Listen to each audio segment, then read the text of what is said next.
అన్నయ్యో నిన్న నేను మహేష్ ఖాన్లో దేవుని కాడికి ప్రసాదం కోసం పోతే వాడు ప్రసాదం పెట్టుమంటే నన్ను పొట్టు తిట్టి పంపించిండు. ఇలా ఇట్టానే వేసి వాళ్ళ దేవుని కాళ్ళు అడ్డు కొట్టేయాలా గింత ఫిక్స్ వాళ్ళ ప్లాన్ చెప్తా. ప్లాన్ ఇగో ఇది మహేష్ ఖాన్లో గుడిసి షెట్లకి వెళ్ళిపోదాం.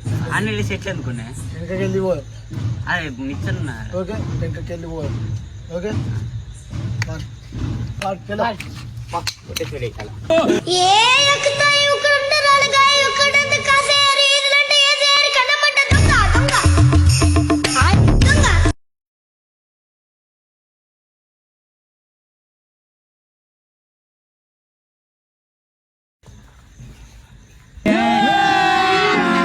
अभी मजा आएगा ना भिड़ो.